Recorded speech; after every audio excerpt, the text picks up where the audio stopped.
Loud. There you go. Hey, this is Calendria Arroyo with Living Proof Outreach. We are on with Miss Crystal Bailey. This is our I'm Still Here Women's History Month.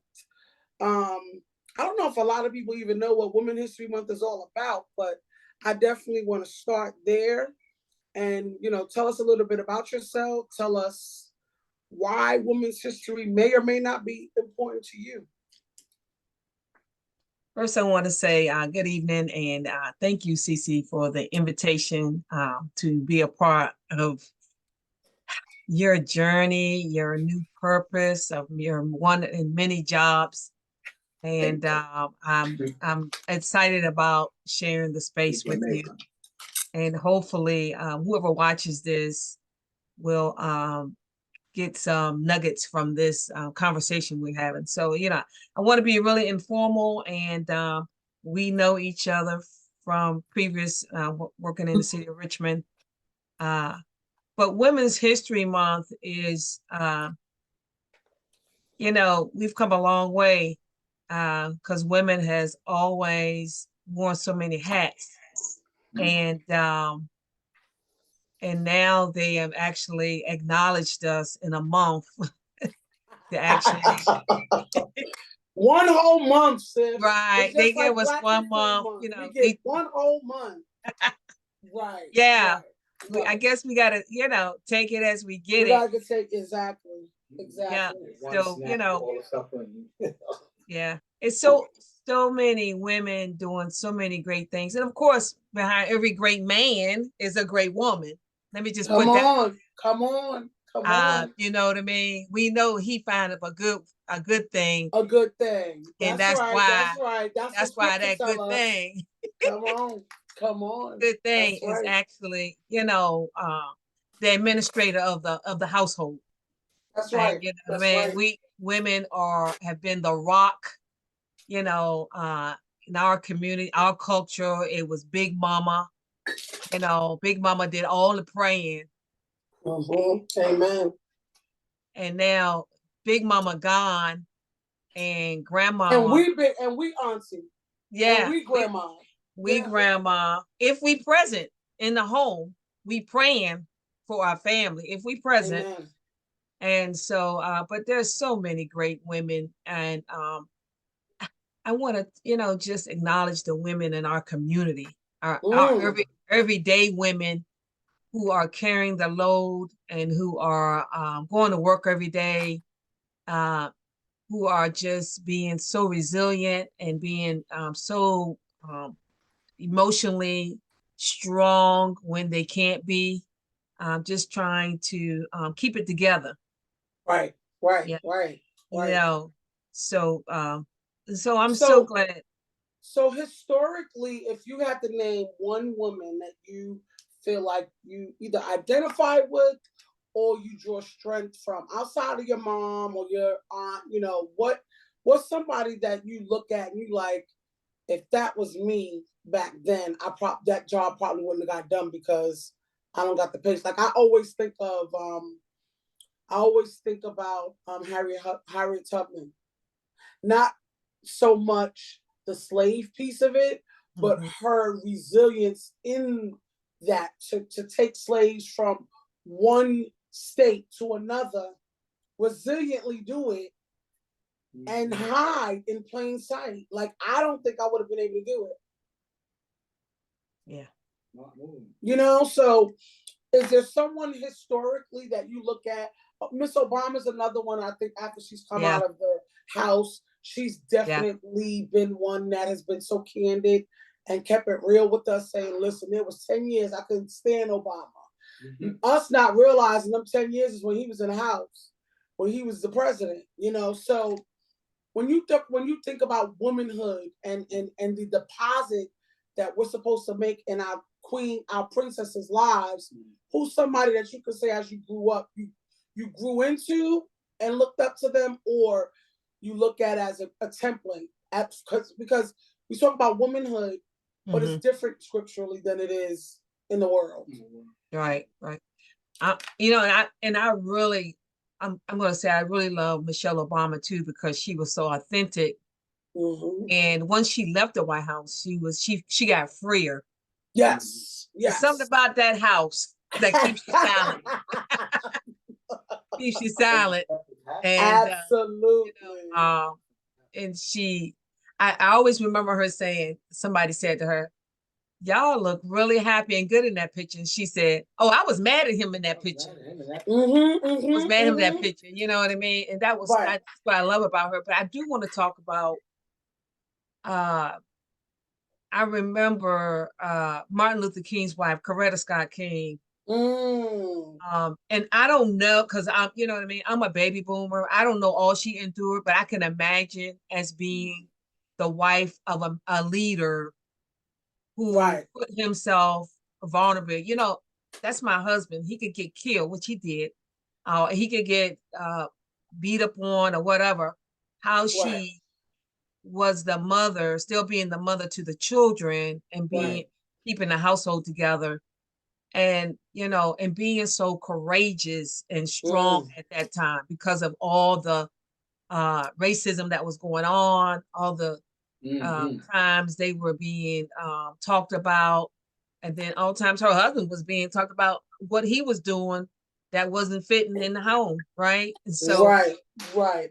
But I think what I find so unique in that is that both Obama and her protected their husbands at all costs.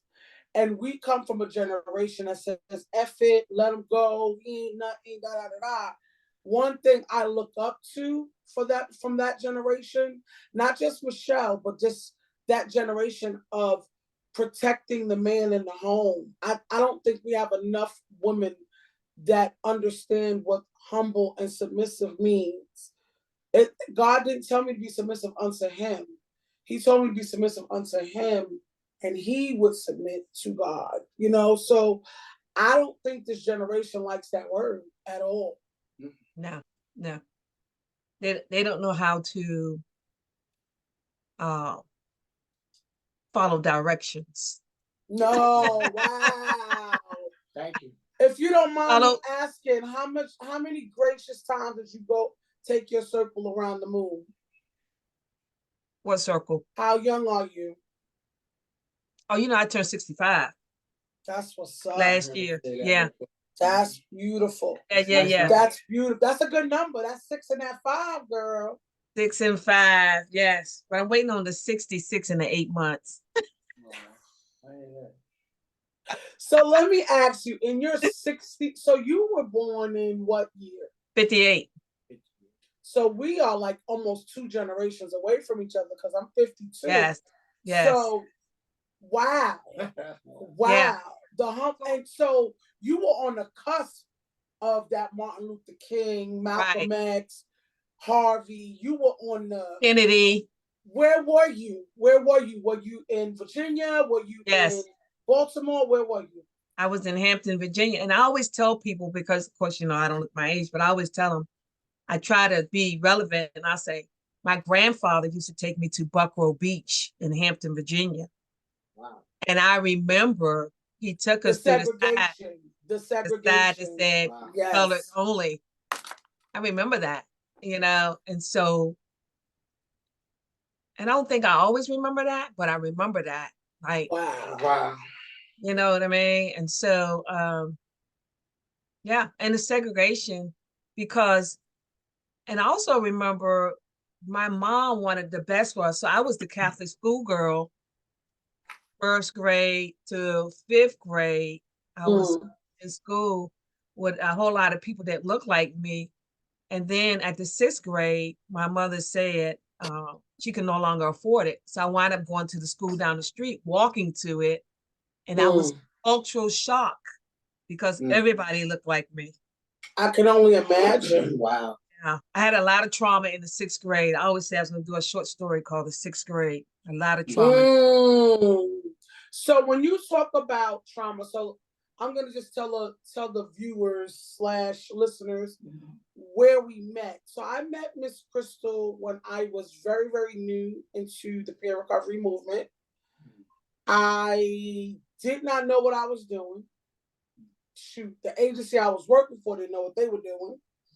And I was the first. And people were so excited about the first. But like Martin Luther King, I hate to say it, and all those other firsts, there's a price to pay for that nobody really got to really talk about because they were so busy making me great. Basically, she's the best peer recovery specialist we ever had. I was the only one. So what did you have to compare it to, right? And you made me feel comfortable in my own space. You really did. At the time, they was giving me the job that they didn't want to do, not realizing that me running the streets was my thing. I never wanted to be in the building. So they thought giving me Daily Planet was a punishment, or that, I don't know. I loved it. I loved going to pick up clients and take them to the dentist and they come back with new teeth and they're like, oh my God, I can talk, I can eat, I can chew. That built me. That built me in a way that I would probably never, ever, ever be able to pay that back. Watching you move, Daily Planet probably did a lot more for the recovery movement than my agency at the time, because you guys, it was in existence for how long? What? How long was Daily Planet in existence? For how long? Oh, it was way there before I started. I started in 2008. And you probably don't know this. First time I applied there, I didn't get the job I was applying for. The CEO didn't want to hire me. And because my friend knew somebody, I applied for another position. She called over and said, you should hire her. Yeah. And we lost a lot of people there too. I think from your crew, didn't 2 people pass away as a result of their addiction? The lady that was at the front desk, very nice hair. Oh, she was always bubbly, but yet didn't play. I forgot her name. Her name skips a beat for me. Yeah, but we had some program the clients could get involved with, which they helped them. I know one of those ladies died. She was dealing with her addiction. Yeah, she was a little bit. She was not as old as you, but she was right at the cusp. And the gentleman and I won an award together, the Steve Netherly Award. But she won before me. Yeah, I wasn't there. I heard of him. They say he did good work. Yeah. Yeah, that Steve Netherly Award. So talk a little bit about your book, and I see you got the author, speaker, homeless advocate in the background. I'm not mad at that sign behind you. Yes. Talk about why you believe you're called to do that. Because some of us do this and ain't true to it at all. Yeah. We make people feel, some of us do this and they make people feel worse than what they felt when they came in the building. So tell me why homeless services is important to you. I didn't enter homeless services. I didn't get there. I started out being a HIV case manager. That's how I got the homeless services, because I was working with the clients who were diagnosed with HIV and AIDS. And I left that position and relocating to Richmond. And I saw the homeless people, but I had no idea. I was scared of homeless. I tell people all the time, I was scared of homeless people before I started getting in the business in 2008. But some of the people I was working with in the HIV business, they were homeless. But what I didn't understand was the mental health part. So I'm talking to you about a disease, and you come in my office and you tell me you schizophrenic. I didn't know what to do with that. So when I finally got hired at the Daily Planet, I got to work with homeless people. I got to learn about mental health. And I had come to a full circle. And honestly, back in 2008, it was a very new thing to collab the two, because it was always substance abuse on this side and mental health on this side. That's when they started dropping the word co-occurring, because most of you that worked on the SA side of it, there was no training for y'all until we came along on collaborating the two, bringing the co-occurring together. Y'all were trained on the SA side and y'all stayed there. We were trained on the mental health side and we stayed here. But when I came into the business in 2017, that co-occurring word was thrown around a lot. Right. And there were a lot of trainings to help that make sense. So when you think about addiction, what personally drew you to the NA side of it, the AA, NA side of it, the addiction piece of it? Were you an addict yourself, or you just was drawn to it? Yeah, right. So that's how I got into direct services, because I was I had a degree in education. So I was a graduate of HBCU, and I shout out to Virginia State, Hampton University, and Hampton. Okay, University. Yeah, and I started using drugs in college. Wow. So, you know, they say it's a progressive disease. It progressive. Yeah. I started off with the alcohol and the pills and the marijuana. You know what I mean? And the next thing I knew, I had a crack pipe in my hand. Lord. And then that crack pipe, you know, I picked it up in 87. I didn't put it down to 99. Wow. You know what I mean? Incredible. It has its own language.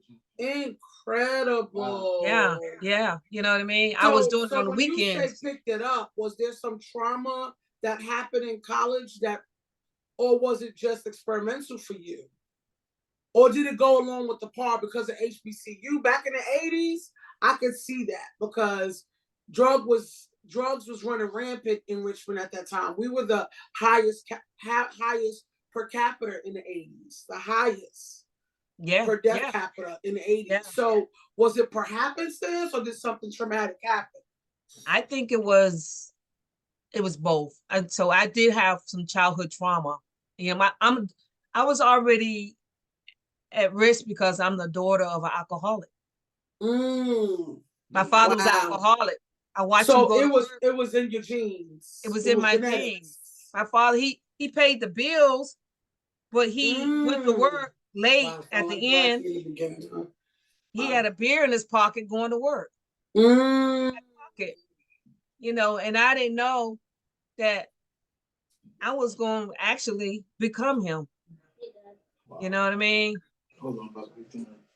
And so the trauma was between my mother and father always fighting. I always say I was in a war zone. You know. Well, and mom didn't dabber at all. Mom was meek in the cut. What town was mom from? Virginia as well? Mom was from Wichita, Kansas. Wow. So she was a country girl. Indian. She was a country girl. Wow. Yeah. Yeah. Okay. And Virginia Beach area, Hampton News area was full of mostly folks from New York. Like people migrated from here to there for more land and things of that nature. Did you get to see any of that, or was school, you were so inundated into school that you didn't really get to, did you see any of that segregation in Virginia Beach area then? Because to be an HBCU in the 80s and the 70s is very different than what it looked like in the 90s and the 2000s. Yeah. Mm-hmm. Yeah. You feel me? You guys had to walk with a little bit of, you know what I'm saying? We walked. We walked everywhere. We didn't come to school with cars. You feel me? Exactly. So that was a very different experience for you, right? Yeah, it was family. It was family. Right. Family. Right. Yes. Right. I got a group of girls. We've been friends since we landed freshmen. Wow. And we take trips. And it's like 15 of us. Wow. I mean, we friends for life. That's our group. Wow. And so now we're all in our 60s, our late 60s. Did you pledge at all or no? No, I did join a social club, but it's no longer there right now. But I'm okay with that. Right. Yeah. And You know you what I should mean? be. And you should be. Yeah, yeah. Okay with that. I just want to honor God right now. That's it. Right. Yeah, Right. and that was part of the problem too with me using drugs because I think that kind of, I wanted to be in a sorority and I didn't get picked. And so I always wanted to fit in. Wanted Mm. to fit in. Remember I said the sixth grade, I wanted to fit in sixth grade. They teased me. Yes. Yes. Today they call that bullying. Mm-hmm. Mm-hmm. So I Yeah. didn't fit in at the sixth grade. I didn't fit in at the ninth grade. I didn't really fit in at college. You know, I did sports in high school and I never fit in. I don't know. Now I was always a tomboy too. So college, you go to college, and when do you make that transition? So you're in school. Did you make that transition then in college? Or was that something you later on made that transition to when we talk about the sexuality piece? Oh, I was out of school then. That was 87. I graduated in 81. That Oh, was in, wow. We yeah. were still in middle school. Yeah. I got married to my first husband in 83. Wow. Wow. Yes. And I was abusive. Mm. More So trauma. trauma, childhood trauma, adult trauma, trauma, and I'm sure there was some trauma at the HBCU level, and then the drug addiction. Wow. So you were just Yeah. I tried everything. you was a DSM-5 wonderful. Yeah. Yeah. Pain is real. Wow. Yeah. And when you rate it now, like now that you look back and it's in the rearview mirror, like what would you say molded you the most? Was it the lifestyle choice? Was it the addiction? Did it all play? Do you? I know there are some that look at it where it all plays a part together somehow. It meshes. Do you believe that, or do you have a different school of thought when it comes to that? When it comes to your sexuality and the addiction, do you feel like there was a correlation between the two? Yeah, that's a good question. I'll probably say the addiction I was playing around with, and I didn't know that um, it would progress. Mm. You know what I mean? It started off being, recreational, and then the sexuality, I think it was a choice I made. I told somebody the other day, I went into the gay bar in like 87 and I didn't come out of there. When I came out of there, I went in there and I had a drink at some time along those 27 years. There was a crack pipe in the bottom of that drink, and I didn't come out of that bar for 27 years. Wow. Wow. Yeah. 27. Wow. 27 years. I conformed to a lifestyle.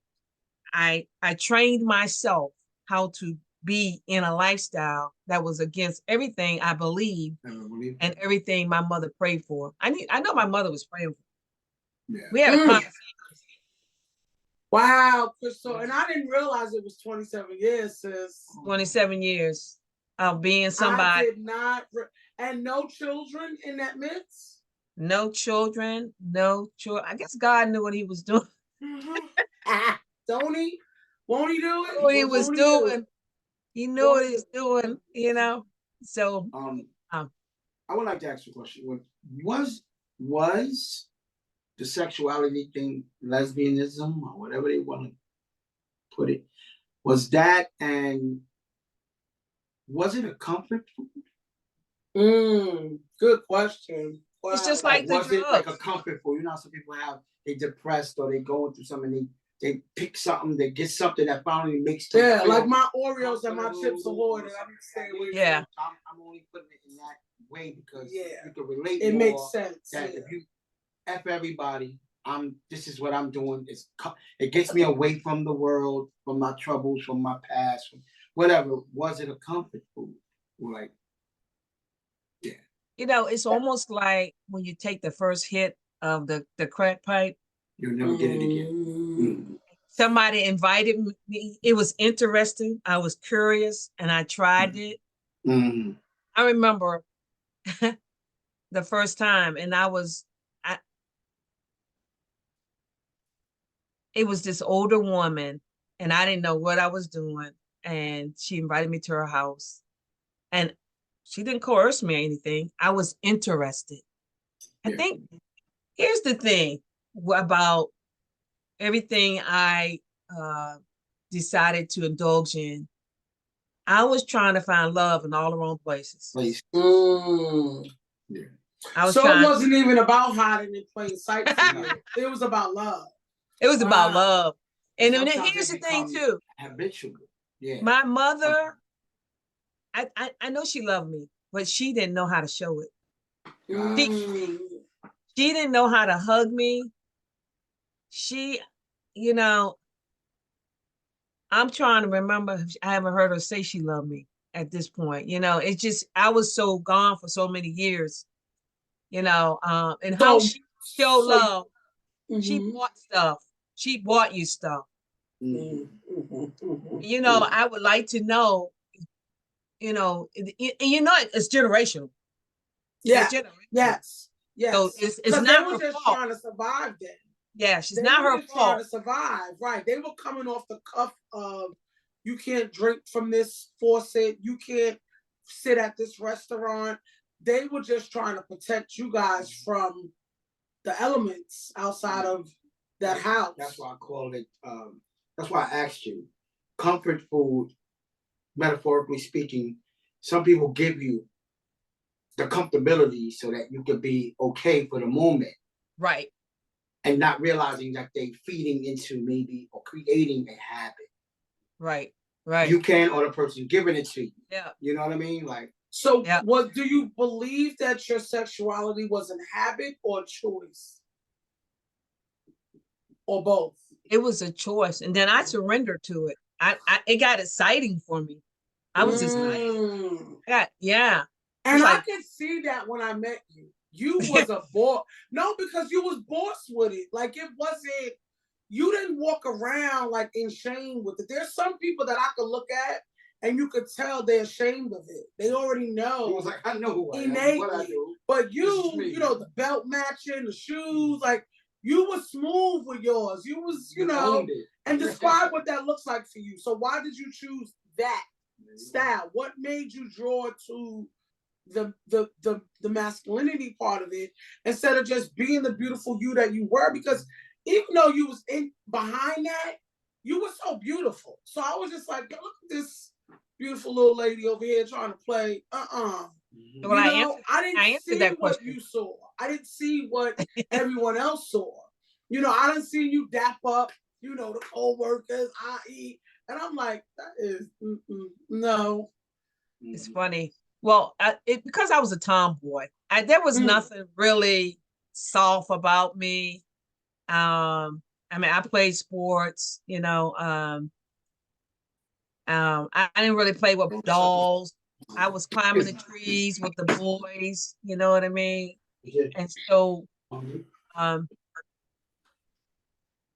you know, what I did was after I began to transform, I listened to God, and he told me, you have been telling yourself a lie so long, you believe it, and you made other people believe it, that you were born that part. That part. Yes. That part. Because people ask me, why are you? I said, I was born this way. Yeah. Yeah, no. I know. My mother would slap me if she heard me say that. Right.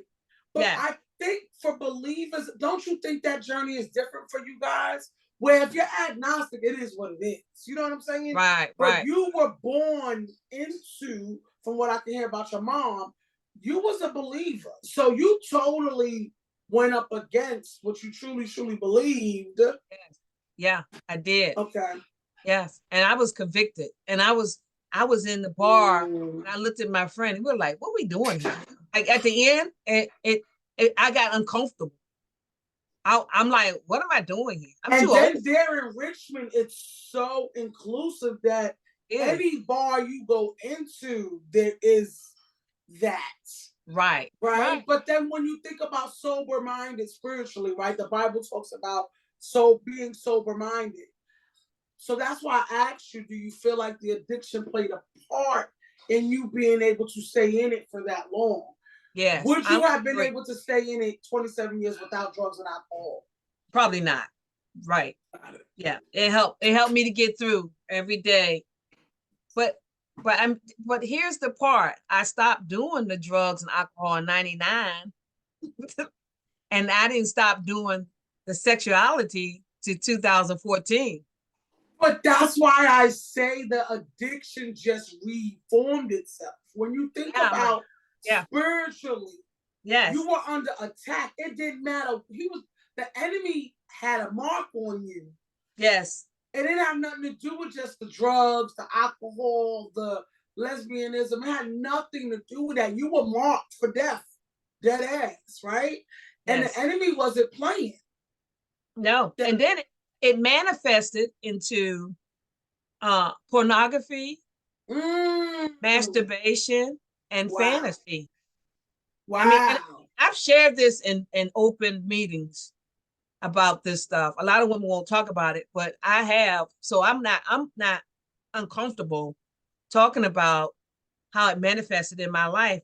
And I had to get real honest with myself that it was all connected. It was connected. Yeah, because it's like being, my trauma is sexual abuse and being sexual abuse at the age of 3. I can't say that didn't form itself in my teens and make me make choices that were not healthy, and we try to separate the trauma when it's all under the blood, right? And there's no real separation but the deliverance of God. Something had to separate you from it, which is the blood of Jesus, right? And that is where you found your deliverance at. So although you left drugs alone, you became an AAA, whatever, there's no 12 steps for that lesbianism. There's no 12 step to removing yourself from becoming who you were. So what steps did you use? Like, what did you draw from in that? And then was it a 2-year period? Was it a 3-year period? But how long did you play jump rope before you was like, let this go? So let me see how I can do the short version. So I joined a church with my lover and her daughter in Richmond. And there was a lady there. Her name was Dicey. She hugged me. I mean, I felt love. She hugged me with my partner. She hugged me. I remember that. That was like 2000, might have been 9. I left in 2011. I left Richmond, went to Arizona. I left my lover in Arizona, but we had been together for years. I came back to Richmond to the same church. She had started a conference called I Am. I drove back from Arizona 2,000 miles by myself, me and God, leaving my lover. I'm on the road. I'm pulling everything I own in a U-Haul attached to my mother's 10-year-old car. I come back with no job and nowhere to live. My girlfriend says, you can stay with me, and didn't charge me one dime.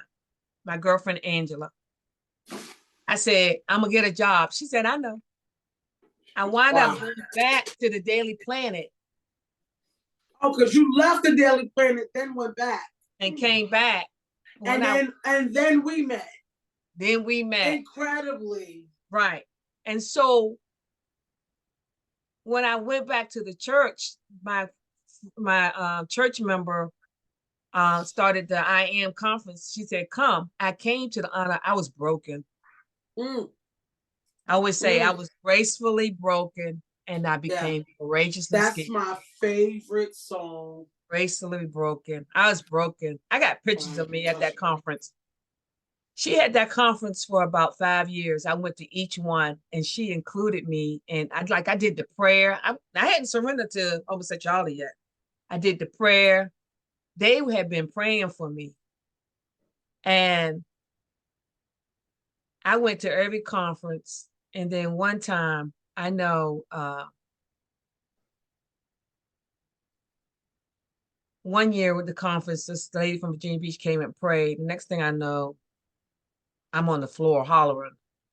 I'm being convicted. They had a retreat. I went to the retreat. Before I went to the retreat on Pentecost Sunday, the church let me lead Youth Sunday. So I'm up there talking. I'm behind the pulpit. And I'm being convicted. And I say, they were singing some song. Next thing I know, I say, God, I surrender it all. All I know, I just started crying. He heard me. At the retreat, they did a activity. All I know was I was on the floor hollering again, and my glass was on the floor. A year after that, the mothers of the church came to me and said, this is after I had surrendered. This must have been like 2013. It said, we saw the darkness come out of you. So now you ready for what I saw? Girl, I was waiting, and my stomach started bubbling. Because God was like, tell him what you saw. Oh my gosh. I saw aura, but I saw darkness that you wasn't comfortable with. And mind you, just to give everybody a clear understanding, she worked at the place that I was going to bring clients to. She was very comfortable in her position and in her skin at that time. And I think you're actually in a leadership role as well. You was in a leadership role. You were hiring and firing and all that good stuff. And I am being hired to do a position that she's already been doing for many, many years to come. And she's trying to navigate office semantics and no, they can't do this. And no, if they smell like this, they can't do that. And I'm standing there advocating, like, you telling me I got to sit in the car with the client because he didn't take a bath? And so Crystal was in the streets a lot. Even though she was in a leadership position, she was in the streets a lot. So there was a lot of time, there were arguments that would happen. And then I'm New York with it. So a lot of times I was able to hide in plain sight until they nudged me. And I was like, listen here now. Here. And so I watched her come in and out, and I watched her grace. She was so, even though she was masculine, there was this softness about you that you could not hide. Right. And I saw the fight on you later on. That probably had to be 2013, 2012. Yeah. And I saw her walk change. Your walk, the bop left you. Yeah. Because she had a bop on her that was like, if I was a dyke, I would have hollered, like, yeah, like, for real. She had a bop. Yeah, she had a swag about her. Yeah, it was a swag. It was like, you know, but I saw that leave. And I get uncomfortable with the conversation because you're like the fourth person God has allowed me to see that and confront. And I'm like, every time he tells me to do it, I'm a nervous wreck. And I'm like, what do I say to her? And he said, just tell her what you see. And I was just like, I just see beauty, sis. And at the time, I don't know if somebody in your circle had passed away, if we had lost somebody really, really close to us. I can't remember the parameters of the tears we were both crying, but we both had lost someone that we mutually were being a client over. My client had HIV. You were handling that caseload, and we lost him. We, after all the stuff we did to get him back on his feet, we still lost him. And I remember you looking at me because I was a mess. And you said, that's not going to be the first time you're going to lose somebody doing this work. Like, it's going to happen. And I look to my elders for that because I'm the saver. I'm nothing like him. I love to run in the building. The building could be on fire. I could not have the right breathing materials. And so I looked and I just saw beauty. And we're both crying, and you hugged me and I hugged you. And when you hugged me, I did not feel not a nay, gay bone in your body. And at that time, I was dealing with clients that were struggling in that arena. And God was trying to show me how to address it without going up against my oath, right? But you gave me that hug, and all I saw, it was little Calendria hugging little Crystal. We were like two little girls in the sandbox. And I looked and I said, I don't even remember what I said to you, to be honest with you. I hope you right. do. No. I just remember looking at you and going, this ain't the lifestyle God got for you. Yeah. And your tears started flowing, and all you said was, I know. Yeah. I know. And thank you. Like, your thank you was powerful. Your thank you came from a genuine place, and you wasn't offended. And I've offended a lot of people, not wanting to, but have, right? So I saw the darkness around you, but I also, in the midst of that darkness, your face, your brightness of your face was bright. Right. And I don't think you understood how bright it was. I don't think you understood that you lit up a room every time you walked into it. That you made people at the Daily Planet that were acting a whole asshole. You made them switch up. No, I'm telling you, I've seen her walk in. There's argument going on over here. The receptionist is acting a fool, and Crystal walks in, and everybody does this. And literally the gut check, like, go sit down. You do, like, it, place her. You knew your function. You knew your function, and you wasn't afraid to sometimes, listen. Yeah. So I'm so glad that you found your way home. Amen. I'm serious. Amen. So was coming home easy? So you got 2 worlds, right? 27 years. It's not like some of them folks where they do it for 5, 6 years. But you did a whole stint. You went to. You're not at Rikers Island. You're at one of the state facilities. 27 years. How do you do that? What scripture? What line of credit did you tap into, sis? Part of nature did. Yeah. Like, where was your aha moment? Was you on the toilet? Was you in the bathtub? When did the Lord touch you? I was going to church, and I don't know.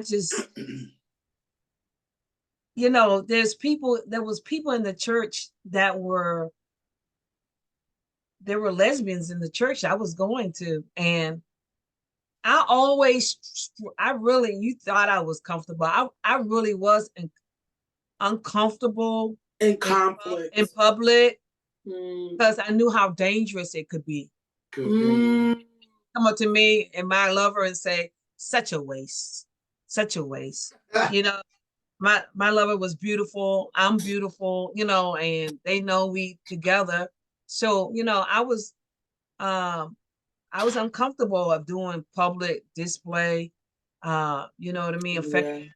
That wasn't, that's when I should have realized that I was really going against the grain. Gotcha. I really was. And I made a decision. I sat at the table with some women that were a part of that conference one time, and I was really uncomfortable. They were talking about 2 women one was a pastor, and they were calling the lover the first lady. And and that's what they were doing. And I'm uncomfortable. And that was on some Yvette Wonder stuff. They don't, and they asked me, why did you keep coming? I said, I don't know. It wasn't me. It was the strength of God that kept bringing me back year after year to sit among the women that I knew that loved me till I loved myself. So right? let me ask you, how hard was that transition for your lover at the time? Well, she didn't know until I got back. Because I mean, that was 2012.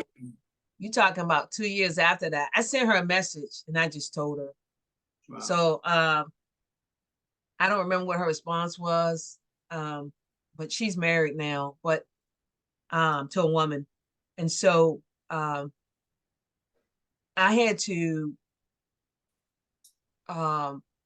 make a decision. And each day, my first thing was I had to get rid of some clothes and shoes. Explain that. Oh my! So that means I had to replace them. So you know what I mean? So coming, like I told you before, I so shopping. You identified as a what when you talk about that? As well, I'm not gonna say a stud. I was a pretty boy. Pretty much. That's a perfect way to put it, sis. Yeah, I was. You definitely was that. You definitely I was a pretty boy. You know, I was preppy. Yes, yeah. Femme, or yeah, but she was, and that beauty. You're right about saying that it would have gotten you in it could have gotten you in a lot of trouble. She looked just like I saw when I saw her. Really? Exactly. Wow. But younger. Like it's the beauty. To me, it's just her beauty exuded. It walked ahead of you, if that makes any sense. Wow. Because that's the calling of God on you, and you didn't even realize it at the time of your awareness. You know what I mean? A lot of times we don't know our form, our creator as our former or our subjector. Then we gotta learn our function in the body. That's why the church don't really help anybody. They don't deliver. There's no deliverance in many places, like it used to be back in the days when the mothers used to take you and purge you and help you purge and really get a relationship with God and don't get up until you get changed. Whether that was a couple of times or there was a month or whatever, you got rid of that thing somehow. But the church really doesn't do it. You are a temple. Your form, you find out your form, then you find out your function of why God called you to be great at what you. When did you know that? That's the question. When did you know your function? You know how you was formed. You know why you were called, but your function and your choice in being chosen. Yeah, if that makes sense to you. Yeah.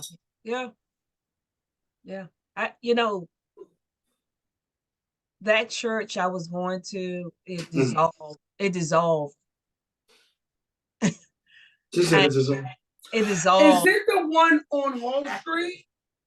No, they were. It was in it was close to Virginia Union. They were in a First they were in a. They was in a church front. They was in a school. I mean, a storefront. A school. They was in a school. School. And they went to that building and dissolved. And the Dicey, she helped me a lot. She left that church. Well, we all left after it dissolved, went to another church, and I followed her. I followed her, and because I really believe she was a praying woman, praying minister, and when she was, but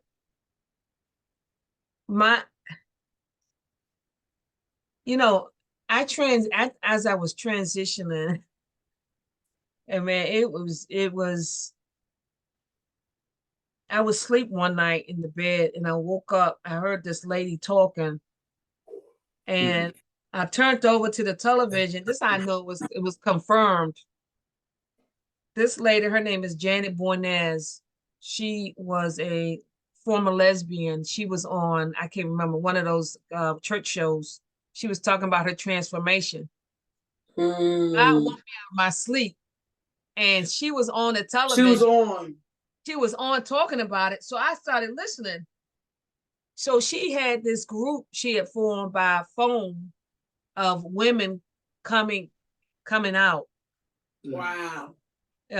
Women. And I And I got on that call. It was once a week. I got on that call, and I always tell people, you know, you can't do this by yourself. You can't do it by yourself, and you can't. Somebody got to walk with you, and they helped me because I got to talk about what I was going through. I got to hear about what they was talking about because as I share, the flesh is weak as you walking out, and then there's self-doubt in your mind. Am I doing the right thing?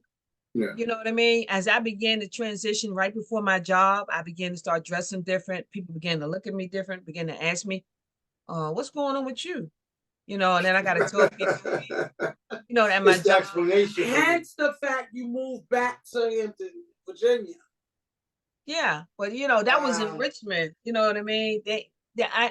You know, people, there was a loss of the old crystal. They had to grieve in order to accept the new. Right. Because then they have to treat me different. Right. And then you were heavily involved in the NA world, right? I was heavily involved in the GLBT life too. I was a speaker, I was on boards. Wow.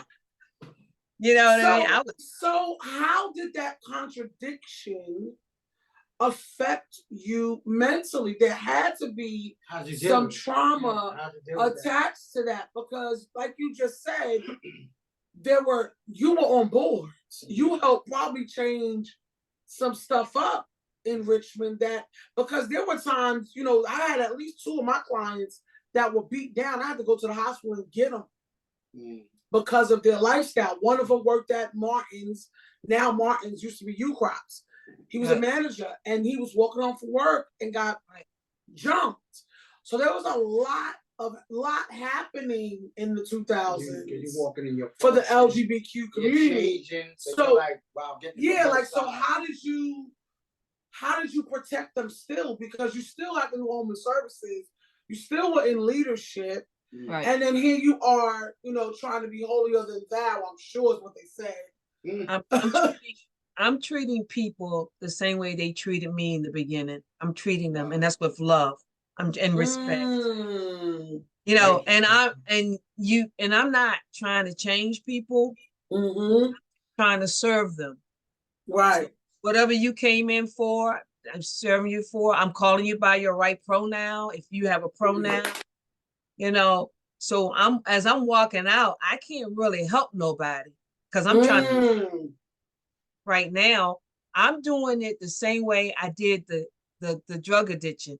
I don't go around people, places, and things. Wow. You ain't supposed to be there. I know that's right. Yeah. I don't go to the bar, still go to the bar, the gay bar, and say, you know, I'm free from this. And I don't trick myself like that. Right. You know what I mean? And so you're not out here trying to go be a renegade to go save the rest of the heathens. I'm not. No, because God will send them to me. Period. Right in the drag them to you. Just like he dragged you. Yeah.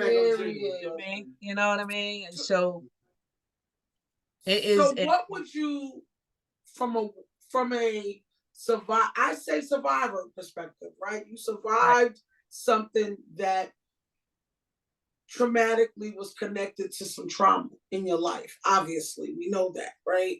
Yeah. And he can't do it all at once. You know, Noah didn't build an ark in 2 weeks. It's a process. Right? Job didn't go. People think because the book of Job that it was only 10 days, right? And then when you think about Jesus, look how long he was sent into the wilderness. And then he came home to die, right? And die for all our sins. So when you spiritually put that in perspective, again, I ask, what scripture do you attach yourself to? Mine's is always Psalms 91. Mine's is always, you know, Jeremiah. Yeah. They knew me before they formed me in the womb. What scripture did you say, I'm going to hold on to that? Because I might forget. I might go to the mall and forget it. Yeah. I might go to church and forget, right? Right. Because now your addiction is not at the hood. Yep. Right. Yeah, that's Romans 12 too. There you go. Yeah, do not conform to the pattern of the world, but be transformed by the renewing of your mind. Yeah, renew my mind. That's my favorite. Wow. Renew my mind, you know what I mean? Cut, like, get rid of those clothes, cut all my hair off. Yeah, don't conform. Spiky. You remember how it looked? Yeah. Spiky up and then cut it all off. Start over. Be restored. Physically and mentally, be restored. That's it. Connected to the people that are, spiritually connected, right? And just be obedient to the voice of God. No, it was a journey. It wasn't a race. There you go. I had to crawl slowly out of that old skin because of course there was some fear. You know what I mean? There was a fear of being judged or being doubted of what I was doing. I had somebody tell me I was in Williamsburg and I was telling somebody, it was a couple, and her husband says, what did he say? You sure you're gonna do that or something? And don't say that to her. And you know what I mean? And I understand, I'm not offended. I understand because we have shown people, some of us have shown people that we say something, but we and don't mean it. Yeah. And we don't mean it. So I understand it. I mean, I got a friend right now. She was struggling with it, but she can't seem to get out of it. You know what I mean? So I'm here. So where do you stand? Like when you're do you feel like you took a stance for self, or you took a stance because of the creator, the belief system that you subscribed to and had always subscribed to, but just did not walk out? So did you make amends with self first and then you made amends with the creator? Or did you make amends with the creator and then he pours into you what you need to be able to navigate this? Like what came first, the apple or the orange? You know what I mean? Like what was it? What was deliverance attached to? Was it attached to your willingness to want to please your father, your creator, or was it attached to, I got something big out here that need to be done, and I can't do it with that bites? Because it's a transition from It's a transition from your reasoning and your irrationality to logic. So how did you arrive to logic? Exactly. What changed other than your mind? Because we can change our mind tomorrow. Tomorrow you can get up, tell your husband, you know what, this is too much, and I'm going back to what I know. Right. Because you're married, happily married. So what had to change other than your behavior and your thought process? Spiritually, what had to change in you? What shifted? Well, I think, I was displeasing God. I knew that. And because I got convicted too many times. And I'm only convicted because I believe in God, and I knew that this is not the life that God had for me, because this is not where I started at. You know what I mean? I crossed over the railroad tracks. You know what I mean? That's what I did. And I couldn't find my way back until 27 years later. I got caught over there because I got, like they say, you get addicted to the lifestyle. Exciting. All the bells and whistles and the games, but it wasn't my personality. So I became uncomfortable with it. I got tired of, I'm not giving my number. You know what I'm saying? The Maya. The Maya. You could get so used to the Maya, but even Moses said, I'd rather suffer with the children of God than enjoy the pleasures of sin. People think there's no pleasure in sin. That's a lie. We have fun out there. Until we realize that fun is costing us. It's costing you. It's like you got to lose your legs and your arms before you serve God. When there's a reward with Him, even in hardship and suffering. You know what I mean? So I get it, and that's why I was like trying to ask you in that transition on understanding your functionality to function where you're supposed to be. Because a lot of times you could be in jail and be free. Right. People think that you know, there's some people, but you're not institutionalized. Yes. You know what I mean? Yes. So as we bring this to a close, name 3 things, right? So I did the I'm Still Here project. I started it maybe 5-6 years ago, probably longer than that now. I don't know half of the stuff that I accomplished as a peer recovery specialist. I really don't. I think we were at one of my speaking engagements when we did at the church with Unitarian Church. And then I began to just start doing conferences and things of that nature. That's my Achilles heel. I love to bring people together and have storylines like this. So the I'm Still Here was born out of that. And it was born really out of a song, Living Proof from Mary J. Blige, that I'm still here. Like at the end of the day, I am living proof that God is real. I didn't die as a result of my sexual abuse. I was sexually abused from the age of 3 until 17, and I'm still here. Now, what that does for me is now I can identify with women and children that nobody else can see. I can look in a room and tell who's been touched. I can look in a room and be like, oh, that little girl is struggling with something. I don't know what, but I gotta get to know her better. Yeah. So when you think about the fact that, damn, 27 years and I'm still, you survived it to say I'm still here, number one. But then not only are you still here, you made it out scathed. There's no marks. There's no, if don't nobody tell, if you don't tell a story, don't nobody know. You know, you don't have scars on the outside that tell you was that stud. None of that exists for you. So 3 things that you would tell your former self then that you wish somebody would have said to you or had the courage, because I know now you're able to have those bold conversations and there's no fear in you at all when it comes to that. None at all. So what would you say to that girl 27 years ago? Name 3 things you would tell her that you know for sure today probably could have gotten you out quicker than 27 years. The first thing would be, I love you just the way you are. Just the way you are. The second thing would be, is, I will walk with you on this journey. I will walk with you. Wow. That's You gotta make me cry at the end.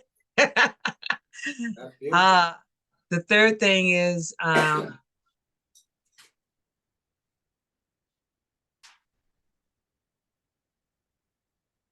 God got a plan for you.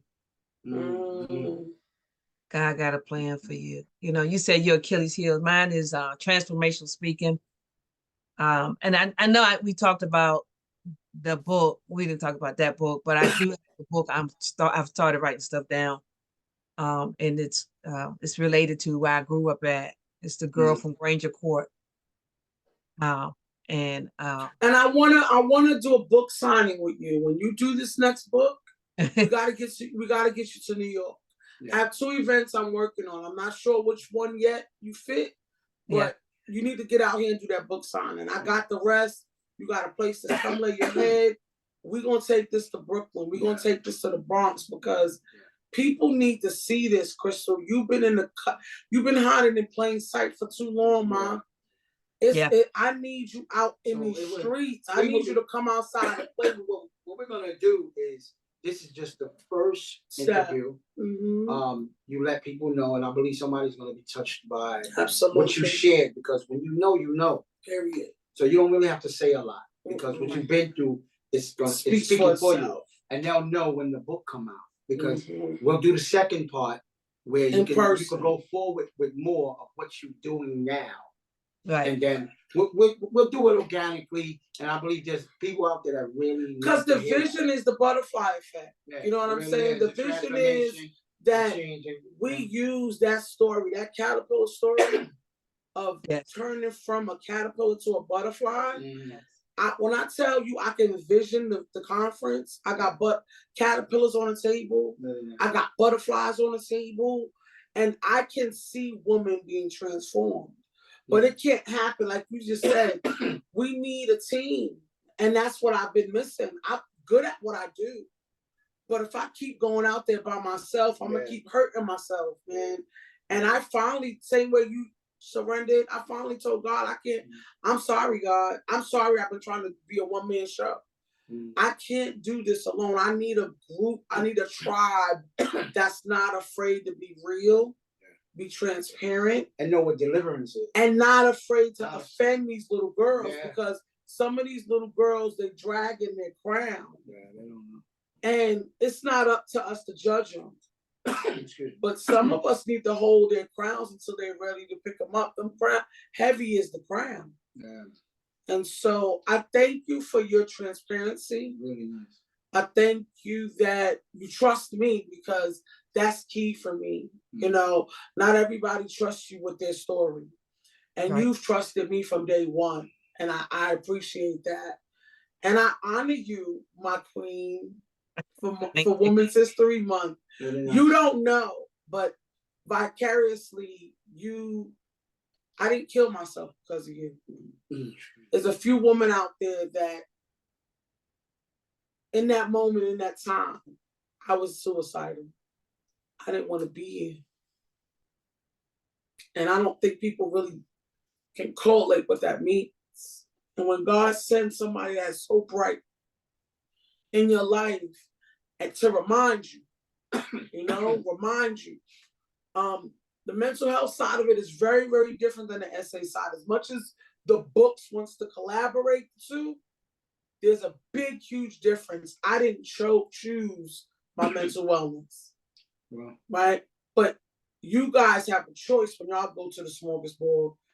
I want the crack, I want the coke, I want this. So I didn't have a choice in the matter. It chose me. And when we choose when the choice is made for us, it's hard for your brain to click and say, okay, God, deliver me from that thought. I can think it, but the same way somebody else struggles with picking up addiction and picking up the drug and picking up lesbianism is the same way I'm tortured with the suicidal thoughts. So thank you for being obedient, even in the midst of you struggling with what you're struggling with. Yeah. Thank you for inviting me. Both of y'all. I'm excited, sis. So finish that book. Tell us a little bit about the first book and then give us a little sneak peek of what the next book gonna be. Well, and where they can find the book too now. Well, I have a few of them. So, my email address, you can email me, 22prayerchairs@gmail.com. Okay. Unmasked to Heal is an anthology. These are the women that wrote stories in the book. Do you have a copy of this? I don't, sis. You were supposed to send me one. Was? Yes. Okay. Well, my story is a metaphoric story, real quick. It's about the meal that almost killed me. Everything in the meal. I know you like that. That is, look, you just hit me 4 or 5 different ways. I'm gonna leave that alone for in person. I know you like to cook, but you don't cook this one. This is the one almost kill you. And so, real quick, the menu, I made up a menu, which is that's nice. The things in my life. The appetizer was fantasy fruit. Talk about sis. The we entree. have to bring you for a reading and a book signing. So it was a we got a few places out here that we could do that at. So we're gonna talk about that. We're gonna circle back. That's great concept. Right. That is awesome. Wow. Yeah, everything was in the soup. Part of my life. Transformation soup. I love it. Where can you find the book? Is it on Amazon? It is on Amazon. Website? Okay. On Amazon. Okay. I have a few copies though. Okay. Yeah. Nice. So, yeah. So that's your first. That's your first book? It's my first book? Yeah, my first story. Yeah. I always wanted to write, so I got my publisher was on that butterfly. Yeah. My publisher was on Facebook. We met on Facebook. I would tell you how good God is. She was one of the girls that's in the group I was telling you about that was coming out, they were friends. And so incredible. She looking for people to talk go about divine order, right? Divine order. So, and I took wow, incredible. Yeah, and I took a book writing class. In the book writing class, the person that's doing the book writing class was my publisher's one of her mentors. Wow. Number God. And number God. So three words that you would use to describe yourself today in the skin that you're in now. Oh. And 3 words that you would want women that are still in the midst of this struggle to know. Not a sentence, not a power, not none of that. 3 things that you now tell yourself about yourself and attributes. Because to me, when we talk about women's history, when we talk about any history, there's attributes that we see. Like I love Martin Luther King, but I fooled with Malcolm X and Garvey. Like there's just certain men that I grabbed. It was something about the bow tie. It was something about the way they walked in a, Malcolm X was never alone until he was alone, right? So 3 words you would tell you about yourself today that you probably, those words you would never use 27 years ago. Beautiful. Amen. Teachable. Courageous. Come on, sis. Wow. Come on, sis. Yeah. Come on, sis. So can I have a sneak peek at what you're writing? Like just an idea of what it is, or really a touch of grace. I don't have that. I don't think I have that book. What's the name of the book? I'm saying, like, do you have a name yet? An idea of where you're heading. It's gonna be called the Girl from Granger Court. I grew up in Granger Court. Got it. Which is in Hampton, which is connected to Aberdeen, which is a historical Black community. Black community. Yes. Yeah. So and it was one of the first communities. It was considered where the rich people went to live. Now, my dad weren't rich. The house was 17,000. My daddy was a mailman. Right. But back then in the 60s, it was yours. It was so, but the disease of addiction came into my neighborhood and grabbed me by the throat. So let's end this with a prayer. I want you to lead. I want you to pray over the women and the children, because what I have come to realize working in this business now is that I don't want to save the adults. I'm going to get these little teenagers. I'm going to get these little girls and boys that the enemy is using to confuse and test and taunt them with ideas of who they're not. And in this generation, the parents are sort of like, some of them are the problem. You know what I mean? So let's say a prayer real quick. Let's end it in a prayer. And I look forward to the part 2 of this, sis. And I really want to invite you to come on into New York. Let me, do what I do. You tell me what you want the space to look like. And I think that first book is a prerequisite to what the second book will be. Whatever book and whatever book you want. You know what I mean? I just feel like, let the story be told. It's not a Hampton news story. No. It's not just for Hampton. It's universal. I think this is a universal story, but we don't have a lot of y'all willing to talk about it and be about it. No. Shame the devil. Shame the devil, yeah. All right, so we'll end it in prayer, Father God. God, we thank you right now for this space and giving us the opportunity to just listen to your voice and to be free, giving us the opportunity to listen and to share and to love one another. God, we don't know